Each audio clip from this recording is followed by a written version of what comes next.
नमस्कार, मैं अंजना और आप देख रहे हैं न्यूज सर्कल। आइए बढ़ते हैं आज की बड़ी खबर की ओर।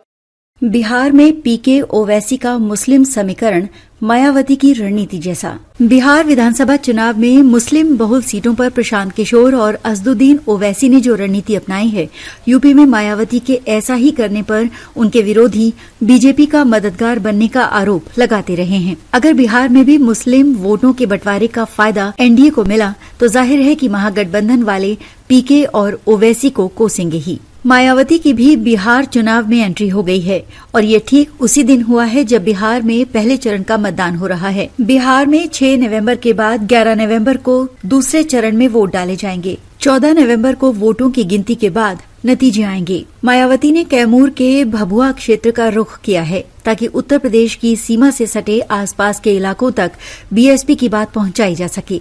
बिहार की 200 से ज्यादा सीटों पर तो मायावती पहले भी चुनाव लड़ती रही हैं। 2025 के लिए पहले ही सभी 243 सीटों पर बीएसपी के चुनाव लड़ने का ऐलान कर दिया था। सभी सीटों पर चुनाव लड़ने की तैयारी करने वालों में प्रशांत किशोर की जनसुराज पार्टी के अलावा अरविंद केजरीवाल की आम आदमी पार्टी भी है। और मकसद के हिसाब से देखें तो लबोलुआब सभी की भूमिका वोट कटवा से ज्यादा नजर नहीं आ रही है। मायावती के राजनीतिक विरोधी यूपी में बीएससी पर बीजेपी की मददगार बनने का इल्जाम लगाते रहे हैं और ये आरोप खासतौर पर मुस्लिम आबादी वाले इलाकों के लिए बीएसपी की रणनीति को लेकर लगता है। यूपी की ही तरह बिहार में भी ये नजारा दिखता है, खासकर तब जब प्रशांत किशोर और असदुद्दीन ओवैसी की रणनीति मुस्लिम प्रभाव वाली विधानसभा सीटों पर समझने की कोशिश करते हैं।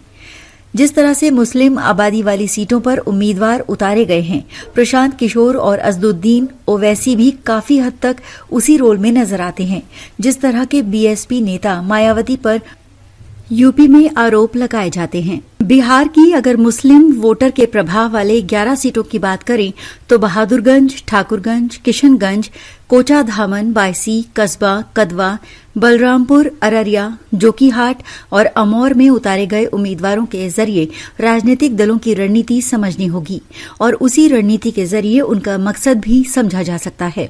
अब तक के लिए बस इतना ही। फिर मिलते हैं एक ऐसे ही बड़ी खबर के साथ। तब तक के लिए नमस्कार और देखते रहिए न्यूज सर्कल। अगर आपको वीडियो पसंद आई हो तो लाइक करें व शेयर करें। ऐसे लेटेस्ट अपडेट पाने के लिए बेल आइकन प्रेस करना ना भूलें। अगर आप हमें फेसबुक या फिर इंस्टा के माध्यम से देख रहे हैं तो हमारे पेज को फॉलो जरूर करें। धन्यवाद।